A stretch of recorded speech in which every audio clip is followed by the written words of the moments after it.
No primeiro tópico de nossa lição, nós temos o seguinte título: Autoria das Escrituras e sua inspiração. Quando vamos para a carta de Paulo a Timóteo, e que inclusive é o nosso texto do dia, aí na nossa lição, capítulo 3, versículo 16 da segunda carta de Paulo a Timóteo, diz que toda escritura divinamente inspirada é proveitosa para ensinar, para redarguir, para corrigir, para instruir em toda justiça. Toda a escritura divinamente inspirada, ou seja, toda a escritura que tem a inspiração divina, a inspiração de Deus. Agora, o que significa inspiração? Há uma palavra no grego para inspiração que é telpneustos. Pneustos de pneu, que é ar, vento, sopro, tel de Deus. Portanto, telpneustos significa sopro de Deus.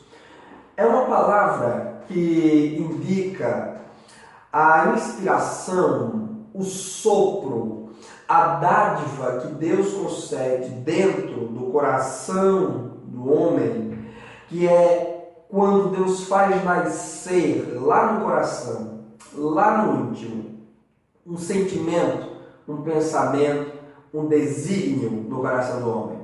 Portanto, a palavra inspirar, em matéria de estudo da palavra de Deus, significa Deus soprando no coração do homem um desígnio, um propósito, uma mensagem. É Deus revelando aos homens em seu interior. É Deus comunicando o seu sopro, o seu vento, a sua inspiração para que os homens produzam algo para a glória de seu nome.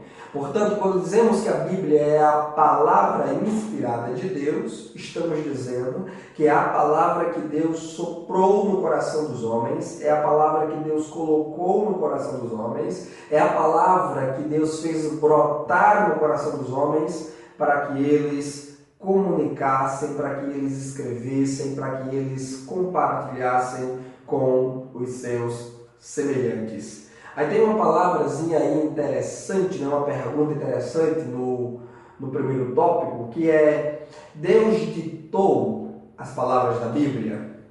Né? Nós precisamos distinguir inspiração de ditado. Uma coisa é inspirar alguém, outra coisa é ditar palavras para alguém. Você certamente deve lembrar-se de seus tempos de escola, quando a professora ou professor, geralmente professores da área de língua, né, da área de português, de vez em quando faziam isso. Né? Hoje nós vamos aqui fazer um texto ditado. Então o professor ficava ali na frente da classe e ele ia ditando as palavras para seus alunos e os seus alunos iam escrevendo simultaneamente. Né? Geralmente um exercício para testar ali a gramática dos alunos, para testar ali a forma de escrever, o conhecimento léxico dos alunos, para que eles possam escrever de forma adequada a língua portuguesa. Todavia, não foi assim que aconteceu no processo de redação dos textos bíblicos. A Bíblia, em seus 66 livros, não foram ditados palavra a palavra por Deus. Sim, certamente que em alguns breves e pontuais momentos nós vamos encontrar algumas palavras que foram escritas da forma exata e literal como o Senhor ordenou que fossem escritas. Mas não é assim de forma geral, não é assim com toda a Bíblia. Deus ele não violentou a cultura, a linguagem, a expressão, os dialetos, a formação cultural de cada um dos autores humanos da Bíblia Sagrada. O que Deus faz é inspirar neles a palavra, é inspirar neles a ideia, é inspirar neles a mensagem e conduzi-los durante todo o processo de redação do texto bíblico e, ao final, carimbar o que foi escrito como sendo a palavra de Deus. Deus não chamou Moisés e disse: Moisés, senta aí e eu irei ditar para você cada palavra do Gênesis, do Êxodo, Levítico, Número e Deuteronômio. Deus não chamou Davi e disse: Davi, sente aqui, porque agora eu irei ditar cada palavra dos salmos que você haverá de escrever. Aliás, há uma expressão ali, né, muito particular em cada um daqueles salmos, há uma poesia peculiar de cada um dos seus autores, seja Davi, os filhos de Corá, os filhos de Asaf, enfim, todos aqueles salmos é produto, sim, é consequência, sim, da ação do Espírito Santo, movendo a poesia no íntimo do coração dos salmistas, mas certamente que aquelas palavras são palavras originais de cada um desses seus autores, ao momento em que eles expressam as suas orações e os seus cânticos de louvor ao Senhor. É o que nós chamamos theopneustos em grego, é a inspiração, é o sopro do Theos, é o sopro de Deus no âmago, no íntimo dos autores da Bíblia Sagrada. Então, preciso compreender que as palavras da Bíblia não foram ditadas como se os autores dela estivessem em êxtase, estivessem em transe, estivessem fora de si, né? Como que em círculos de espiritismo, quando o cidadão entra ali em transe e vai transcrever ali palavras que supostamente vêm do mundo dos mortos, vêm do além, enfim, de uma entidade espiritual, né? E o sujeito fica lá, muitas vezes ali sem nenhuma comunicação com o ambiente em sua volta, sem nenhuma comunicação com quem está à roda de sua mesa, apenas recebendo em transe fora de si uma suposta mensagem vindo de divindades ou de parentes familiares que já morreram, o que nós sabemos não passar de uma grande mentira de Satanás para ludibriar os homens e mantê-los acorrentados ao engano, ao engodo e à perdição. Deus não colocou nenhum de seus autores em êxtase, Deus não colocou nenhum de seus autores humanos em transe, Deus não retirou a consciência de nenhum deles. Antes, todos eles estavam sóbrios, com suas mentes compreensíveis, estavam atentos a tudo que acontecia em sua volta e certamente fizeram uso pleno de suas faculdades mentais ao registrarem aquelas palavras que o Espírito Santo estava colocando em seu íntimo, em seu coração.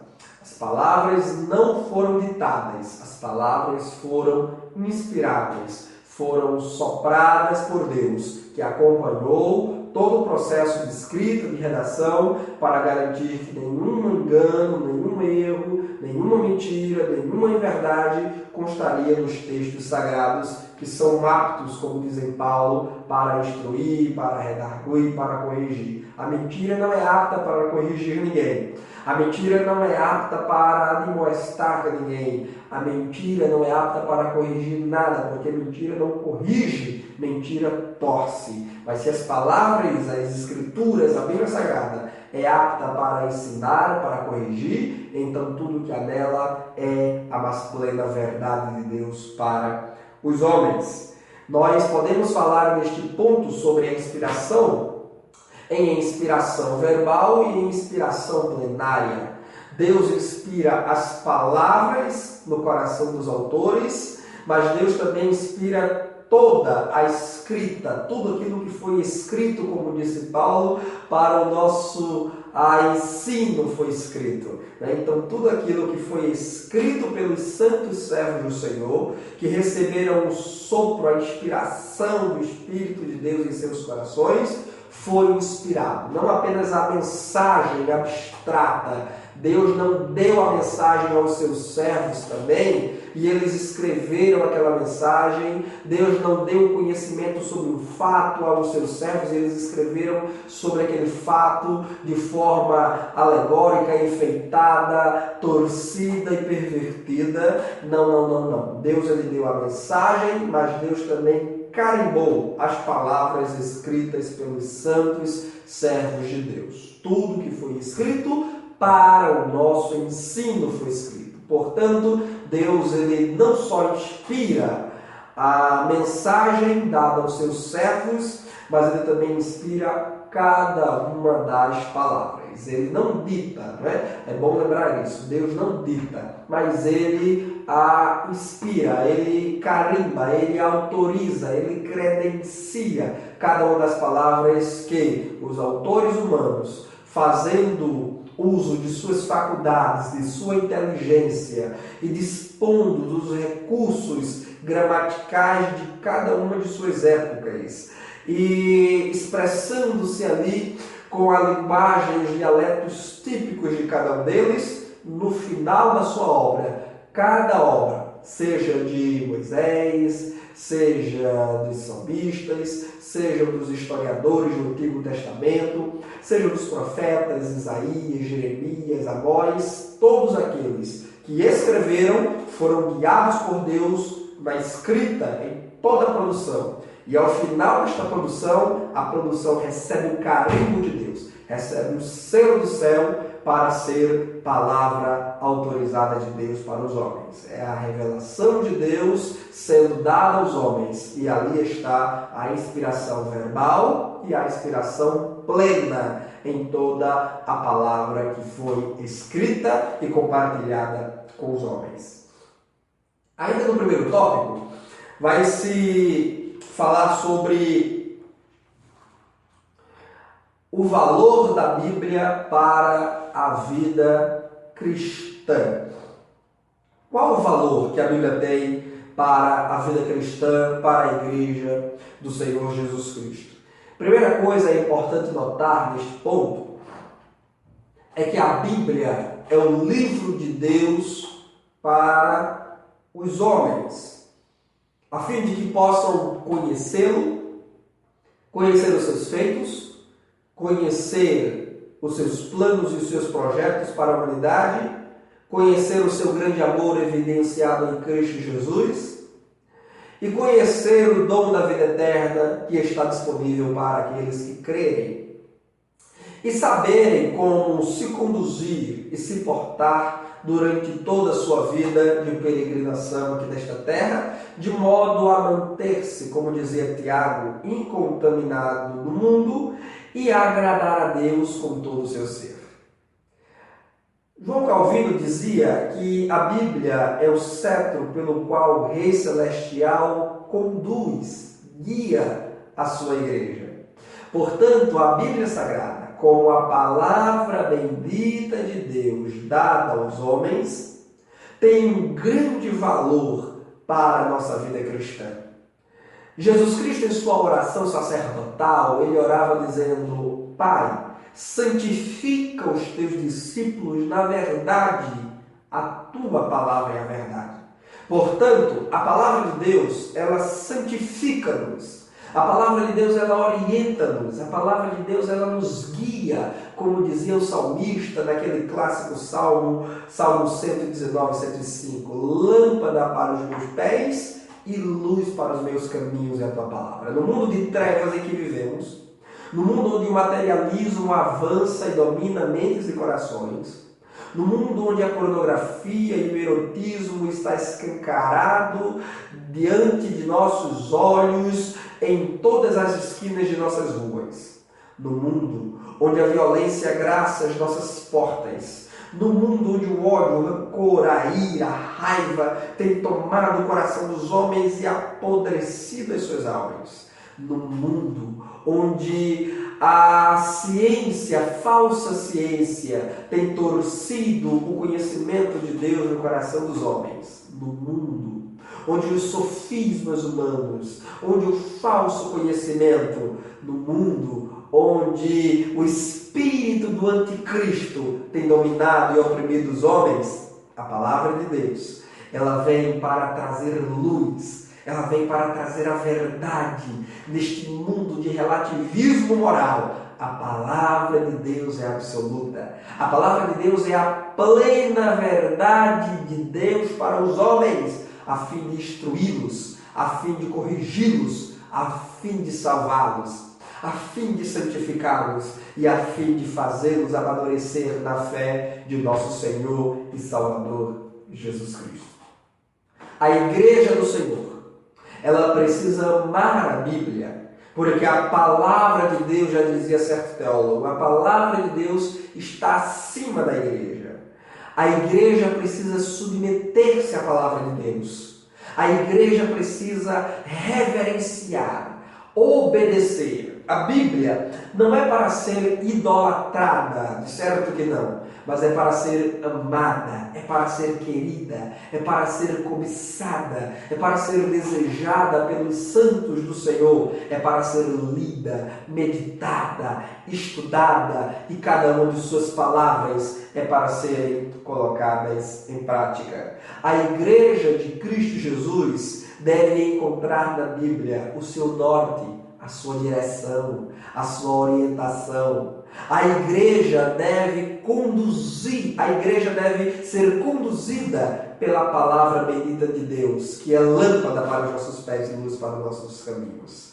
É ela onde constam os preceitos morais de Deus, que durarão toda a eternidade.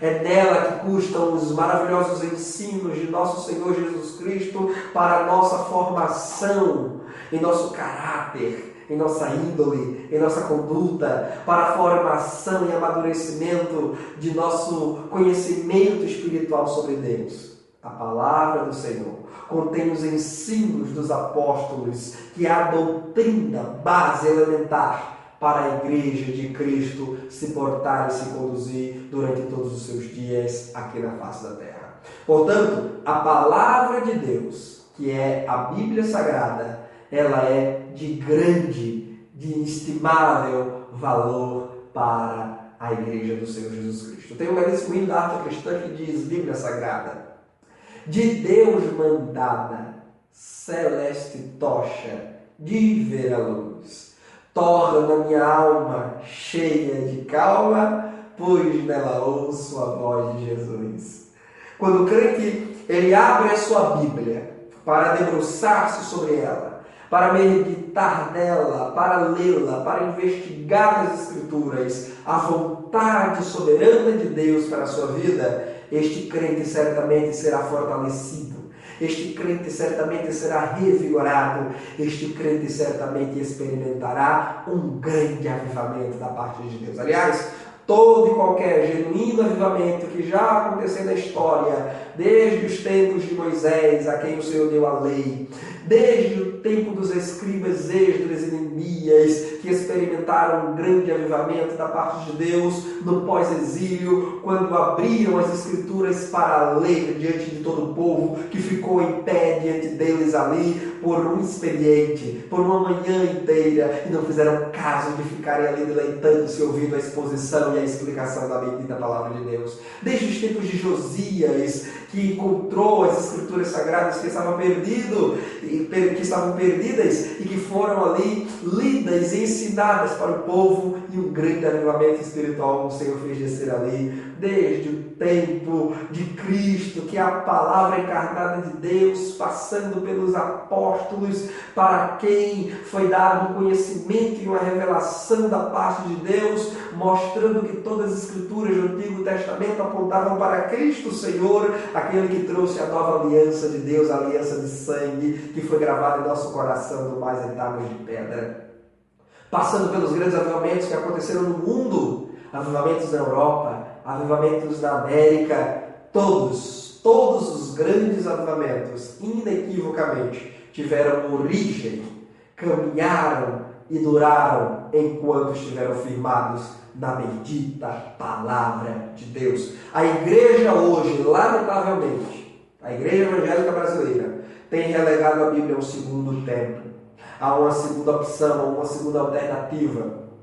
A palavra de Deus, ela tem cada vez ganho um tempo menor em nossos cultos. Percebe-se que os nossos cultos estão inflados de hinos, como diz o pastor Antônio Gilberto, de cânticos profissionais, não de cânticos espirituais. Existem igrejas que possuem 6, 7, 8, 9 conjuntos. É dupla, é trio, é quarteto, é quinteto, é banda, é orquestra, é coral, é criança, adolescente, jovem, né? É o louvor dos homens, é o louvor dos obreiros, é campanha de visita e todo mundo canta, canta, canta. E tem cultos que, como se não bastassem já haver muitos conjuntos dentro dessas congregações, ainda se chamam cantores de fora, para inflar o culto, para tomar todo o tempo do culto. Culto congregacional, que muitas vezes deveria ter uma duração de 1h30, 2 horas, deixa para a exposição da palavra míseros 10 ou 15 minutos no máximo. É lamentável, meus irmãos. E aqui eu chamo a atenção dos obreiros que assistem este vídeo, dos pastores que assistem este vídeo. É lamentável o tempo que tem se deixado para a pregação da palavra em nossos cultos. E alguns, de modo quase que cínico, ainda dizem não, mas só precisa de uma palavra. Uma palavra suficiente para Deus falar aqui esta noite. Uma palavra suficiente para Deus operar aqui esta noite. E é justamente por causa disso que tem faltado ensinamento em nossas igrejas. É justamente por causa disso que tem faltado doutrina em nossas igrejas. É justamente por causa disso que tem faltado exposição esmerada da bendita palavra de Deus. E os cânticos repetitivos, enfadonhos, medíocres, de letras batidas, fabricadas nas quinquilharias do mercado gospel para atender a demanda mercadológica desse mercado que está crescendo cada dia e redundando em altos lucros para os compositores gospels, para os produtores gospels e para os cantores gospels, está tomando todo o tempo que deveria ser dedicado à palavra de Deus. É necessário voltarmos à sobriedade do nosso espírito. É necessário voltarmos a centralizar a palavra de Deus em nossos cultos. Porque Jesus disse, repito, Pai, santifica-os na verdade. A tua palavra é verdade. A lâmpada e a luz que conduzirá a igreja em triunfo durante todos os seus dias aqui na face da terra. Embora o hino, o louvor, os cânticos espirituais, não profissionais, para a mera exibição de conjuntos de gestos, de jograis, de duplas, de trios, de quartetos, que vão ali para fazer exibições técnicas vocais, não é para este propósito. O louvor genuíno que conduz a igreja, a congregação, em um sublime louvor de adoração a Deus, tem o seu espaço no culto. Os cânticos espirituais são dádivas de Deus para a igreja, mas não podem tomar todo o tempo do culto. Não podem os nossos cultos transformarem-se em verdadeiros louvorzões, em verdadeiros shows, e o púlpito não pode transformar-se em palco para exibição de cantores, de bandas. O púlpito deve ser lugar para se proclamar o Evangelho bendito, maravilhoso de nosso Senhor e Salvador Jesus Cristo. Porque a única ferramenta que poderá trazer libertação, salvação, que poderá trazer transformação e que poderá conduzir a igreja de Cristo em triunfo até o dia glorioso do arrebatamento, chama-se a bendita, sempiterna e gloriosa palavra de Cristo. Já dizia Charles Spurgeon, a Bíblia, toda a Bíblia, nada além da Bíblia. Esta é a religião da igreja de Cristo. A palavra de Deus em nossos cultos, ou sobre pastores, ou sobre lideranças eclesiásticas, a palavra de Deus merece muito mais que os míseros 15 minutos que tem sido dado a ela em nossos cultos. Alguém diz, mas mais do que isso, muito tempo para a palavra também vai cansar o povo. Não, não vai. Nos tempos de Esdras, o povo ficou mais de 6 horas em pé ouvindo a exposição da palavra de Deus. Em pé, não era sentado em confortáveis bancos como os que temos hoje. Era em pé, ouvindo. Porque quando a palavra de Deus é proclamada com sabedoria, com entendimento e com A unção de Deus, ela não cansa, ela não enfada. O que enfada são as canções repetitivas de letras batidas, totalmente desconexas das Escrituras Sagradas. O que enfada é essa cantoria, onde os chamados ministros de louvor colocam a igreja para ficar de pé. Muitas vezes o dirigente do culto deu a oportunidade para o conjunto cantar um hino, aí o sujeito que é ministro de louvor vai lá, coloca a igreja de pé, manda bater palma, levantar a mão, apertar a mão dos irmãos do lado, se abaixar, levantar, se agachar, levantar, e muitas vezes faz uma chamada ministração demorada, um hino que deveria durar em média 5 minutos e foi o que o pastor programou para o culto. Aí o ministro do louvor vai lá e antes de cantar, ele tem que ler um versículo, explicar o versículo, fazer uma oração, fazer uma profecia, liberar a revelação e faz meio mundo de coisa para poder chegar numa canção, e uma canção não de 3, 4, 5 minutos, mas uma canção de 10 minutos, porque muitas vezes falta sensibilidade a esses chamados ministros de louvor, falta sensibilidade aos regentes de bandas e de conjuntos, que deveria compreender o remido tempo de culto e, portanto, levar pontual e diretamente o louvor que expresse a adoração da congregação. Aí vai lá e toma todo o tempo do culto, e toma todo o tempo, e ocupa toda a liturgia do culto, e o pregador, coitado, que já está ali com o tempo espremido e com uma corda no pescoço amarrada no ponteiro do relógio, que quando o relógio subir e pontuar às 9 horas da noite, enforca o pregador, porque é o que tem acontecido. Muitos pregadores têm sido sufocados e enforcados pelo relógio, mas não por culpa deles, é porque o tempo que lhes foi facultado é ínfimo, é insignificante, sequer dá para ler e sequer dá para expor o texto. Infelizmente, nossas igrejas têm aborrecido as mensagens expositivas. Queremos movimentos, queremos os chamados avivamentos, mas eu lhes digo, senhoras e senhores, caros professores, compartilhem com seus alunos no próximo domingo. Nenhum genuíno avivamento será derramado sobre a igreja que aborrece a Bíblia Sagrada. Nenhum genuíno avivamento será derramado sobre a igreja que é relapsa na leitura, na exposição e na pregação da Bíblia Sagrada. Voltemos à exposição do texto bíblico para que possamos experimentar o verdadeiro avivamento de Deus. No segundo tópico, com a graça de Deus, estaremos vendo a mensagem da Bíblia. Qual é a mensagem da Bíblia?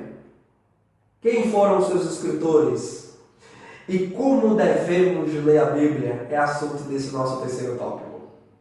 Muito bem, é de todos sabido, isso faz parte da nossa alfabetização da fé, que a Bíblia ela é uma coleção de pequenos livros. A Bíblia, como nós a temos hoje, ela não foi produzida, ela não foi escrita dentro de um período único, por um único autor, ou por uma dupla de autores que sentaram e disseram, pronto, agora vamos escrever os 66 livros da Bíblia. Não, todos nós sabemos que a Bíblia, constituída de seus 66 livros, ela é a reunião, ela é a coleção, biblion, como dizia em grego, a coleção de pequenos livros, que foram escritos, esses pequenos livros foram escritos por cerca de aproximadamente 40 autores distintos, todos eles escritores, ao que nos parece, judeus, com exceção de Lucas, que escreveu o Evangelho que leva o seu nome e o livro de Atos dos Apóstolos. Ao que tudo indica, Lucas era um gentil e não um judeu, portanto, sendo, ao que nos parece, o único gentil, o único não judeu a escrever livros dentro da Bíblia Sagrada, né? Coisa linda, porque, embora a Bíblia tenha sido ali produzida no contexto de Israel, Deus ainda traz um gentil convertido a Cristo, para também escrever literatura inspirada, livros inspirados, porque a graça de Cristo ela é multirracial e o Evangelho e o amor de Deus não está detido a os muros de Jerusalém, né? Mas a graça de Deus, como dizia Paulo escrevendo a Tito, se é manifestado, trazendo salvação a todos os homens. E até mesmo na hora de escrever textos sagrados, canônicos, literatura inspirada de Deus, Deus traz um gentil para dentro desta produção.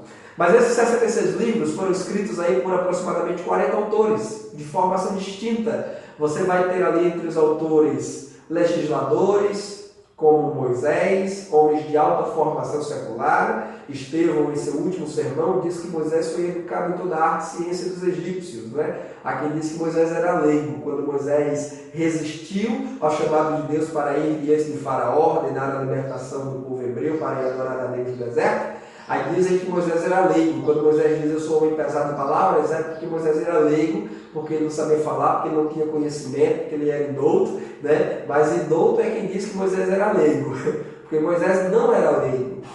Moisés não era leigo. Moisés era um homem de alta formação, era um homem de alto cabedal secular, formado em engenharia, arquitetura, formado em agronomia, formado em astronomia, que eram ciências típicas do Egito. Certamente Moisés teve um bom conhecimento além da matemática antiga, da história antiga dos egípcios, porque tudo isso fazia parte do currículo de formação de um bom egípcio criado ali dentro dos ambientes palacianos do faraó, como Moisés foi criado pela filha do faraó. Então Moisés era um homem de alta instrução e foi o legislador, o grande legislador dos judeus. Mas não foram apenas homens de alto a nível cultural, como Moisés, como Isaías, que foi um profeta palaciano, como Davi, que também é autor de muitos textos da Bíblia Sagrada, de muitos salmos em especial, que foi rei, que foi um grande guerreiro, que foi pastor de ovelhas, que foi músico, compositor e tocador, né? Porque Davi é certamente um dos mais versáteis homens de toda a Bíblia Sagrada, alguém que recebeu muitas dádivas, muitas habilidades de Deus. Mas a Bíblia também tem ali, por exemplo, homens do governo, como cobradores de imposto, a exemplo de Mateus, né, que trabalhava para o governo romano, que também é autor da Bíblia Sagrada, autor de livros da Bíblia Sagrada. Nós temos ali Pedro, que já não era um homem de alta instrução secular, haja vista ser um pescador, ocupar uma posição simples de sua época, mas também é autor de algumas cartas da Bíblia Sagrada. Nós vamos ter ali João, que também não era um homem de alta formação secular, mas que tinha um bom conhecimento sobre as Escrituras Sagradas e que é testemunha ocular dos feitos de Cristo, porque era um de seus mais íntimos apóstolos, que também é autor de livros da Bíblia Sagrada. Nós vamos ter ali outros autores também simples, como Amós, profeta do Antigo Testamento, que era ali fazendeiro, cuidador de bois, plantador, né? E que Deus chamou também para produzir literatura canônica. Enfim, foram aí aproximadamente 40 livros que nós sabemos, reconhecemos os seus autores dentro desses próprios livros. Outros livros que nós entendemos serem os seus autores, aqueles que a tradição cristã ou judaica nos dizem serem, e outros livros que nós desconhecemos os autores, mas cuja escrita revela uma alta erudição, uma alta formação, tanto secular quanto uma alta formação, uma alta instrução nas leis do Senhor, como é o livro de Hebreus, por exemplo, que até hoje nós não sabemos ao certo. Há sugestões ali de terem sido ou Paulo ou Apolo, autor daquela carta. Nós não sabemos. O que sabemos é que quem escreveu Hebreus é alguém de larga instrução, porque aquele livro está composto, está escrito numa redação de fato impecável. Lucas, um médico, né, e também um exímio historiador, escreve o seu Evangelho e o livro de Atos dos Apóstolos. Dizem que os nossos expositores, conhecedores da língua grega, dizem que Lucas registra com um grego ali ímpar, com um grego de alto grau, um grego avançado, um grego perfeito em seus manuscritos originais. Portanto, a Bíblia, escrita aí por estas dezenas de autores, dividida em dois blocos, a saber, Antigo Testamento com 39 livros e Novo Testamento com 27 livros, onde no Antigo Testamento nós temos ali a história da criação do mundo,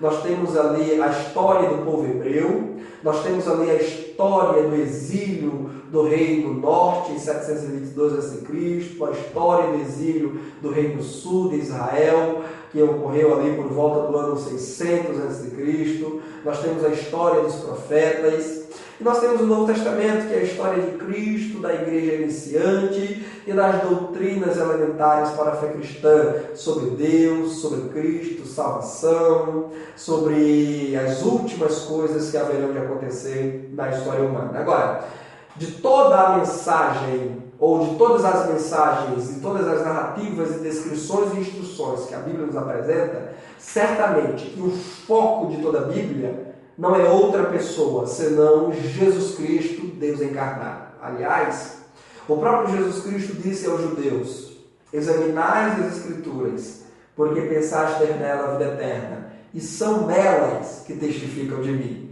Portanto, o próprio Jesus está dizendo que as Escrituras testificam dele. E de fato, quando retrocedemos ao Antigo Testamento, vemos que todo o Antigo Testamento, sejam em profecias, sejam em predições, sejam em instruções, ou seja, ali em todo o ritual do culto do Antigo Testamento, apontava para Cristo. O tabernáculo aponta para Cristo e para a obra redentora. O próprio Deus, no Éden, quando repreendia o homem, a mulher, a serpente, dizia que da semente da mulher nasceria um que esmagaria a cabeça da serpente. O próprio Pai já está ali falando do Filho. Portanto, toda a Escritura, os profetas, não foi só Isaías, o profeta messiânico, o chamado evangelista do Antigo Testamento, que falou sobre Cristo. Muitos outros profetas, a exemplo de Zacarias, a exemplo de Moisés, certamente o maior profeta do Antigo Testamento, e ele mesmo disse: o Senhor levantará entre vós um outro profeta semelhante a mim, a ele ouvireis. Moisés estava falando de Cristo, o profeta guardado pelos judeus. Então toda a Escritura, Antigo Testamento aponta para frente, na direção de Cristo. Novo Testamento aponta para trás, na direção também de Cristo. O personagem principal de toda a Bíblia Sagrada, em quem a Bíblia Sagrada está resumida, porque a Bíblia é a palavra escrita de Deus, inspirada por Deus no coração dos seus servos. Cristo é a palavra revelada e encarnada de Deus. E sim, porque o livro do Apocalipse chama Cristo de a palavra de Deus. Portanto, hoje, mais importante do que falarmos sobre Moisés, sobre Elias, sobre João Batista, sobre Paulo, Pedro, João, é falarmos sobre ele, o centro, o personagem, o protagonista da história e das Escrituras Sagradas, Jesus Cristo. Infelizmente, e aqui vai uma observação, uma crítica construtiva, infelizmente o tema Cristo tem desaparecido dos nossos cultos, das nossas igrejas. Se fala muito hoje sobre as diferentes cores da túnica de José. Se fala muito hoje sobre o significado das 5 pedras escolhidas por Davi à beira do rio para lutar com Golias. Se fala muito hoje sobre as ondas do Mar Revolto em que Jonas foi lançado. Se fala muito hoje sobre as profecias do Antigo Testamento. Se fala muito hoje sobre personagens do Novo Testamento, muitas vezes até personagens ali envolvidos em milagres operados por Cristo, mas alguns pregadores têm a capacidade incrível de pegar o milagre operado por Cristo, onde Cristo deveria ser o foco desta mensagem, e esses pregadores acabam tirando o foco de Cristo, o operador do milagre, e colocam a luz, e colocam o holofote sobre Jairo, sobre a mulher sirofenícia, sobre a mulher do fruto do sangue, sobre o cego Bartimeu. É incrível, porque os milagres, as narrativas dos evangelhos têm como foco Cristo. Então o pregador que prega sobre os milagres operados por Cristo tem que focalizar Cristo, o o poder de Cristo, a divindade manifesta de Cristo, o poder de Cristo sobre a criação, não os homens ali. Não é exatamente a fé daquele que recepciona o milagre, porque no milagre operado por Cristo, não é a fé do receptor o que é mais importante, mas é o poder do doador da saúde, da vida, da cura o que é mais importante. Mas infelizmente tudo isso faz parte desse fenômeno pelo qual a igreja evangélica tem passado nesses últimos anos, que é justamente a descentralização da mensagem evangélica, da mensagem cristã. É Cristo sendo tirado de nossos púlpitos. É Cristo sendo removido. Parece que está havendo uma rejeição deliberada ao nome do Senhor Jesus Cristo, a sua pessoa. Não se estuda mais os atributos de Deus em nossos cultos de doutrina. Não se estuda mais quem é Deus. Não se estuda mais aquilo que Deus deseja para os homens. O que nós estudamos hoje em nossos cultos, em nossas pregações de domingo a domingo, é o que nós podemos levar para Deus, para Ele nos dar. Os crentes hoje já saem de casa dizendo que eu vou para a igreja receber a minha bênção. E qual é a primeira pergunta que um dirigente de culto, um pastor, costuma fazer quando abre o culto? Quem veio aqui receber a sua bênção? A igreja toda, levanta a mão. Todos foram ali para receber a bênção. Mas ninguém foi ali. Né? E geralmente essas bênçãos, né? Se ainda essas bênçãos fossem a comunhão com Deus, o batismo do Espírito Santo, o conhecimento de Deus, a instrução da palavra de Deus, que tudo isso é bênção, ainda estava bom, estava ótimo, aliás. Mas geralmente essas bênçãos o que são? São bênçãos materiais, são respostas sobre coisas materiais, seculares. A bênção ali é a resposta da porta de emprego, a resposta da aprovação do concurso, a bênção ali é a resposta sobre o casamento, caso não casa, a bênção ali é a resposta sobre uma viagem, sobre um aumento de salário, enfim, né? Geralmente são coisas seculares, materiais, imediatas, momentâneas, triviais. Estamos transformando o nosso culto, que deveria ser o culto de adoração a Deus, no culto das trivialidades, em culto de coisas banais, que nós levamos listas intermináveis diante de Deus para requerer dele, como se ele fosse um mágico da lâmpada que a gente esfrega assim, e ele aparece e diz, agora faça 3 pedidos, e depois que você fizer os 3 pedidos e eu realizar, eu volto para dentro da lâmpada e desapareço. Deus não é o mago da lâmpada, Deus é Senhor. Ele é soberano e tem muita coisa que Ele deseja comunicar à nossa alma contra aqueles que negligenciam o tempo da exposição da palavra, deixando para os nossos pregadores 10 a 15 minutos. Deus ele quer nos instruir, Deus ele quer nos ensinar e não se instrui apenas em 1 ou 2 palavras. Cristo esteve aqui durante 3 anos com seus discípulos, ensinando, instruindo, admoestando, instruindo através de afirmações, de perguntas, de ilustrações, de parábolas, de sua própria vida. Como negligenciar o ensino e a instrução da palavra de Deus em nossos cultos hoje, meus irmãos? Como? Como pregarmos apenas Salmo 23, Salmo 91, se a Bíblia possui 1189 capítulos, todos eles palavra de Deus para a nossa alma? Mais de 31.100 versículos, cada um destes versículos uma sentença de Deus para a nossa alma, 66 livros, né? Eu fiquei abismado outro dia quando um dirigente de congregação me disse, muito contente, muito eufórico, que já estava há 30 dias em sua igreja, doutrinando a igreja há mais de 1 mês, só sobre as testemunhas de Jeová. Ele me contou com muita alegria, com muito entusiasmo. Ele disse, olha, faz mais de 1 mês que eu estou ensinando a igreja só sobre as testemunhas de Jeová. Estou apresentando os pontos defendidos pelas testemunhas de Jeová, cada um deles, e estou junto com a igreja refutando cada um desses pontos. E eu fiquei no meu íntimo pensando, que desperdício, porque eu penso que passarmos 2 cultos de ensinamento, passarmos 4 cultos de ensinamento, passarmos 6 cultos de ensinamento dentro de uma igreja, só falando sobre as mentiras de uma denominação, de um grupo religioso, de uma seita, é um desperdício de tempo, quando poderíamos estar ensinando doutrinas de fato bíblicas, interessantes, importantes e ausentes em nossas igrejas. Doutrina da regeneração, da justificação, da santificação, doutrina do pecado, doutrina da divindade de Cristo, doutrina do Espírito Santo, doutrina do Pai, a Bíblia Sagrada, a história da Bíblia Sagrada.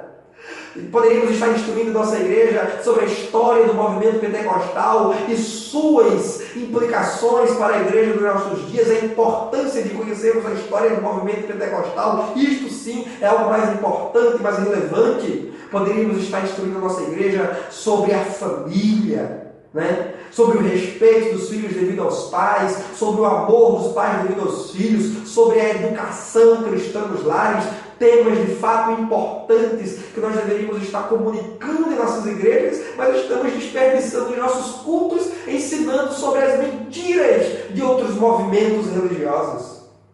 Meus irmãos, voltemos à palavra de Deus, né? Às vezes estamos preocupados mais em corrigir os erros, quando deveríamos ensinar os acertos.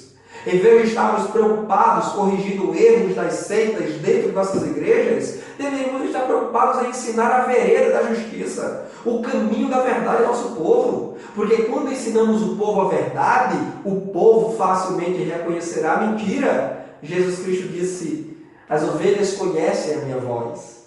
Elas não reconhecem a voz. Jesus não ensinou as suas ovelhas a reconhecer a voz dos mercenários. Não, Jesus não fez isso, né? Jesus ele ensinou as suas palavras. Jesus comunicou as suas palavras de vida aos seus discípulos. E aqueles que lhe ouviram atentamente, logo reconheceriam a voz de estranhos, sabendo que não é a voz de seu pastor, a voz do Senhor Jesus. Quando nós ensinarmos a igreja as doutrinas bíblicas sobre Deus, sobre os atributos, sobre o céu, sobre o inferno, sobre a eternidade, sobre arrebatamento, juízo final, milênio, salvação, arrependimento, santificação, sobre a Bíblia, aí nós iremos economizar tempo corrigindo as heresias dos heréticos. Porque culto de doutrina não é para falar sobre as heresias dos heréticos. Culto de doutrina, de instrução e a escola bíblica dominical são ambientes oportunos para ensinarmos a verdade absoluta de Deus para a igreja. Portanto, o centro, o foco da Bíblia Sagrada, de todos os seus 66 livros, não é outro senão Cristo Jesus. O objetivo da Bíblia é levar-nos a conhecer Cristo, é levar-nos a amar Cristo, é levar-nos a nos apaixonar por Jesus Cristo, o Senhor. Como devemos ler a Bíblia Sagrada? Como devemos ler a Bíblia Sagrada? Com dedicação, com atenção, com reverência e com o coração aberto, para que a Bíblia ela penetre dentro de nós. Eu sugiro, e você, professor, você pode aproveitar esse momento que nós estamos falando sobre a inspiração das Sagradas Escrituras, que é o tema da nossa lição hoje, e sobre a importância de se ler a Bíblia Sagrada. Eu sugiro que você adote, professor, se você ainda não adotou, você adote um plano de leitura da Bíblia Sagrada toda para esse ano de 2015, e que você compartilhe com seus alunos no próximo domingo também um plano de leitura anual da Bíblia para este ano. Por exemplo, eu estou aqui usando um plano de leitura desde 1º de janeiro desse ano de 2015, eu já li a Bíblia toda ano passado, este ano estou lendo novamente, e eu estou aqui com um plano de leitura. Para cada dia tem aqui capítulos específicos da Bíblia Sagrada para a gente ler, para a gente meditar, né? E esse aqui é um plano de leitura que nós compartilhamos ali com um grupo de amigos. Nós moderamos uma página no Facebook chamada Meditações para Servos, que eu quero convidar, inclusive, você a curtir e acompanhar as publicações dessa página. É uma página onde diariamente nós postamos ali, não apenas eu, mas um grupo de amigos aqui da nossa cidade, servos e servas do Senhor. Todos os dias nós compartilhamos um devocional baseado nos capítulos da Bíblia Sagrada designados para a leitura naquele dia. E damos graças a Deus porque nós temos aí uma rede, né? Nós iniciamos agora recentemente e já temos aí uma rede de aproximadamente 700 amigos que curtiram a nossa página e que acompanham diariamente as nossas publicações, os nossos devocionais. É interessante porque ali Junto com os amigos, além de estarmos lendo os capítulos sugeridos da Bíblia Sagrada, nós estamos meditando sobre eles e escrevendo sobre eles, né? E eu convido você a estar curtindo essa página e a levar projetos semelhantes a esse para os seus alunos no próximo domingo. Adotar, né? Olha aí, como devemos ler a Bíblia? É aí a terceira pergunta do segundo tópico. Como devemos ler a Bíblia? Lê-la com regularidade. Devemos ler a Bíblia, né? Aliás, está aqui, olha, no nosso texto bíblico. O primeiro verso aí do Salmo 119, verso 97, primeiro versículo aí do nosso texto bíblico, o que é que diz? Ó, quanto amo a tua lei, é a minha meditação em todo dia. Portanto, levando um plano de leitura como esse, você vai estimular os seus alunos a todo dia. Eu sei que se você ainda não fez isso, seus alunos ainda não adotaram isso, nós já estamos aí nos encaminhando, né, para o dia 23, 24, enfim, mas ainda dá tempo de você nos feriados, por exemplo, teremos muitos feriados de meio de semana esse ano, recuperar os primeiros capítulos que não foram lidos ainda, né? Você pode combinar com seus alunos de aumentar um capítulo desses aí que foi passado nos dias anteriores que não foram lidos, aumentar, né, a ler esses capítulos nos dias seguintes a partir da leitura, a partir do momento em que esse plano for adotado. Mas o ideal é que nós tenhamos a disciplina de ler a Bíblia todos os dias. Lê-la frequentemente, lê-la com regularidade, meditar nela, né? E aí a ideia lá na nossa página, quando nós escrevemos esses devocionais, é reforçar essa meditação e essa memorização do conteúdo que foi lido, que foi estudado. Veja bem, se nós combinarmos com os nossos alunos, ainda que nós não adotemos um plano como esse ou qualquer outro, mas se nós combinarmos com os nossos alunos, de segunda a sexta, lermos 3 capítulos da Bíblia, e aos sábados e domingos lermos 4 capítulos, antes que chegue 31 de dezembro, nós já teremos lido a Bíblia toda. Basta apenas nós assumirmos uma disciplina para a nossa vida, porque ler a Bíblia faz necessário a disciplina, né? E não é por falta de tempo, porque tempo nós temos. Nós temos tempo para o futebol, nós temos tempo para o jornal, nós temos tempo para a internet, Facebook, Twitter, Instagram, WhatsApp, nós temos tempo para os passeios com amigos, nós temos tempo para o sono, nós temos tempo para os trabalhos seculares, para os estudos acadêmicos. Então sim, nós temos tempo também para a palavra de Deus. Se reservássemos, olha quão bom seria se todos os crentes evangélicos do Brasil reservassem 1 hora de cada dia para leitura, meditação e estudo da palavra de Deus. Quão mais bem-aventurados seríamos e quão terrível avivamento nós experimentaríamos em nossos dias. Professor, cabe a você. Se você não tem um plano de leitura desse, se você não tem a disciplina de ler a Bíblia com regularidade todos os dias, faça isso a partir de agora. E a partir do próximo domingo, estimule os seus alunos nesta nobre tarefa, porque aqueles que se esmeram na leitura, na observância da palavra de Deus, diz aqui o Salmo 119, versículo 99, tenho mais entendimento do que todos os meus mestres, porque medito nos teus testemunhos. Crente que lê a Bíblia é mais sábio que os mais sábios mestres deste mundo.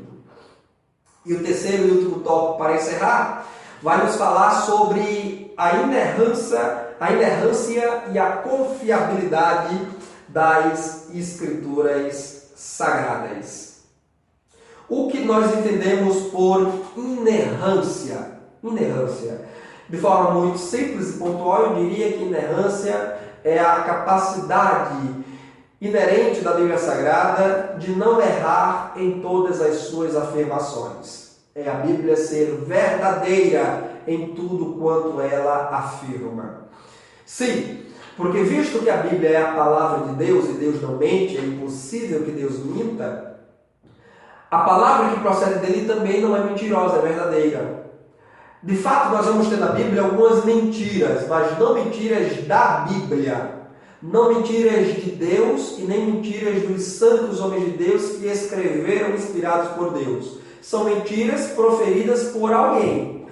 É importante nós notarmos isso. O que nós vamos ter na Bíblia, as mentiras que existem dentro da Bíblia, não mentiras da Bíblia, como se a Bíblia mentisse, como se o propósito da Bíblia fosse levar ao engano, à perversão da verdade, não. Existem mentiras, por exemplo, as mentiras de Sansão. Né? Quando Dalila lhe perguntava onde estava a sua força, E Sansão, ele mentia para Dalila a fim de não ter os seus cabelos cortados, onde estava ali representada ali a sua força. Então, Sansão, ele mentia, mas a mentira de Sansão é só de Sansão. Não é mentira de quem escreveu o livro e nem é mentira de Deus. É mentira dele que a Bíblia registrou. Porque você sabe que a Bíblia é um livro inspirado por Deus, mas que não oculta os erros dos homens, mesmo de homens santos, mesmo de homens de Deus. Por exemplo, a Bíblia não oculta o adultério e o assassinato ordenado de Davi.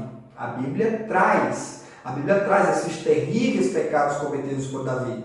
A Bíblia não oculta, por exemplo, a hipocrisia momentânea de Pedro, quando ele, sendo apóstolo dos judeus, quando estava como gentios, comportava-se como gentio e foi repreendido por Paulo, conforme Paulo registra em sua carta aos Gálatas. A Bíblia não oculta este fato da vida de Pedro, embora Pedro tenha sido um grande servo do Senhor, um grande apóstolo de Cristo. Então a Bíblia não oculta os erros dos homens, e a mentira também não. Ela consta lá. Todavia, não é uma mentira inspirada. É bom lembrarmos isso. A mentira que os homens de Deus cometeram, veja, mesmo Pedro sendo autor de livros da Bíblia Sagrada, mesmo Pedro sendo inspirado por Deus para produzir literatura canônica é aquilo que foi reconhecido como literatura dada por Deus aos homens, literatura credenciada e autorizada por Deus, mesmo Pedro sendo um autor inspirado na Bíblia Sagrada, não quer dizer que todos os seus atos tenham sido impecáveis, porque impecável foi apenas Cristo, aquele que não teve nenhum pecado, conforme o próprio Pedro diz.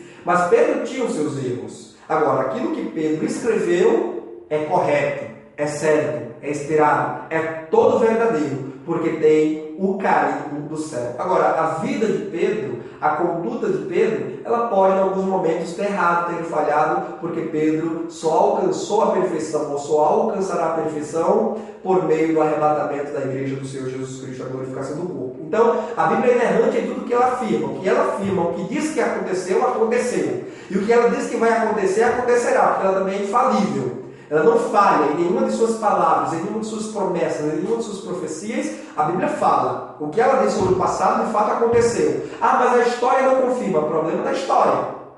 A história não descobriu ainda. A história não encontrou ainda outros registros ou achados arqueológicos que comprovem o que a Bíblia diz. Mas o que a Bíblia diz, está dito, é fonte histórica também e de verdade. A Bíblia não depende dos achados arqueológicos para comprovar ainda. A Bíblia não precisa da opinião de historiadores e de cientistas para dizer que ela é verdadeira. Ela é verdadeira. Ela é, como diz o autor da carta aos Hebreus, a palavra de Deus que é viva e eficaz e mais penetrante que qualquer espada dos gumes. Então ela é inerrante porque procede de um Deus inerrante. Ela não falha porque procede de um Deus que é infalível. Agora, só uma nota que eu gostaria de acrescentar aqui.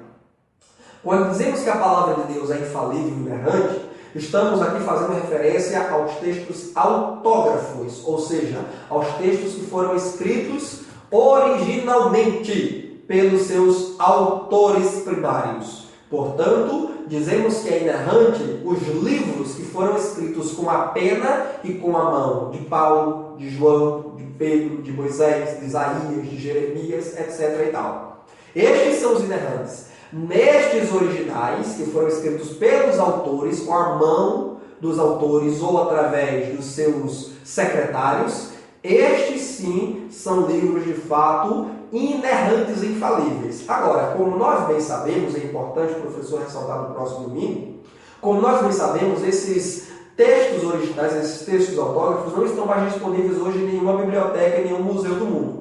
Eles simplesmente se perderam, se desgastaram em razão do material em que eram fabricados, confeccionados, exemplo do papiro, que era um material onde eram registrados ali documentos, um material confeccionado a partir de plantas ali comuns das regiões ribeirinhas do Egito. Então esse papiro ali era um material que não era muito sofisticado, não comparado ao material que nós temos hoje, em que, em razão do manuseio constante, esse material facilmente se desgastava. Portanto, os textos originais, tendo sido escritos em papiro ou em pergaminho, que era já um outro material de uma qualidade melhor que o papiro, fabricado a partir de couro de animal, né? Couro de cabra, de bode, enfim. Mas mesmo o pergaminho e também o papiro, em que foram registrados os documentos originais por mão dos profetas, dos patriarcas, dos historiadores, dos apóstolos, eles se perderam, não foram encontrados até hoje. Quem sabe um dia poderemos encontrar, né? O livro de Provérbios diz que a glória de Deus é ocultar certas coisas, tentar descobri-las é a glória dos reis. Quem sabe se no futuro breve, como foram encontrados ali várias cópias manuscritas das cavernas de Qumran, né? Recentemente, agora há 60, 70 anos atrás, quem sabe se no futuro breve nós não podemos achar pelo menos alguns documentos originais, né, confeccionados ali à mão pelos autores, autógrafos da Bíblia Sagrada. Talvez não, em razão do material que foram escritos e que certamente se desgastaram, se perderam na história. Mas o fato é que esses documentos originais nós não temos hoje. O que temos hoje espalhado pelo mundo são cópias. Cópias que foram feitas à mão por escribas, e cópias das cópias, né? Não são nem as primeiras cópias ainda, são cópias secundárias, cópias ali de uma terceira ou quarta geração que foram encontradas posteriormente. Mas quando comparadas essas muitas cópias, aproximadamente 6.000 cópias só do Novo Testamento, né? Aproximadamente 6.000 obras manuscritas, que são ali cópias dos textos originais do Novo Testamento, espalhados aí pelo mundo, confirmam a autenticidade da palavra de Deus. Confirmam a palavra de Deus. Infelizmente, nessas cópias manuscritas, são encontrados ali alguns erros, alguns equívocos, alguns acréscimos feitos pelos próprios escribas, mas é possível, através de uma ciência chamada crítica textual, quando se compara esses manuscritos um com o outro, perceber que os textos originais, os quais nós não dispomos hoje, serem autênticos, serem verdadeiros para a bendita glória de Deus. Portanto, ainda que a Bíblia que nós tenhamos hoje em nossas mãos seja obra dessa crítica textual, dessa comparação, desse estudo esmerado dos expositores e cientistas que comparam essas obras manuscritas e podem ali chegar a um denominador comum sobre os textos originais, nós podemos ter toda a certeza que a palavra que nós temos hoje é a palavra bendita de Deus, apta para instruir o homem e a mulher de Deus. A palavra de Deus, ela é confiável sim. Ela é confiável sim, porque a palavra de Deus concedida aos homens, e tão certo quanto podemos confiar em Deus, também podemos confiar na sua bendita palavra dada aos homens. E aí depois nós vamos ter o processo de transmissão do texto sagrado da palavra de Deus. É preciso ficar claro, então, no próximo domingo, que a palavra de Deus é inerrante, que a palavra de Deus é infalível e que a palavra de Deus é verdadeira. Nela não há mentira para a instrução, porque mentira não instrui. Nela não há engodo para os homens, porque ela não engana. É interessante quando nós voltamos às páginas, por exemplo, do Novo Testamento, e nós vamos ver ali que os autores originais da Bíblia Sagrada não escreveram fábulas, mentiras, invenções e nem embelezaram a realidade dos fatos. Por exemplo, Lucas, o médico, quando ele escreve o seu evangelho, no versículo 3 do primeiro capítulo, ele diz: eu mesmo investiguei tudo cuidadosamente. Os apóstolos, eles foram testemunhas oculares das obras operadas por Cristo. Pedro diz que não falava de fábulas engenhosamente inventadas pelos homens, mas daquilo que ele presenciou, daquilo que ele ouviu e daquilo que ele viu.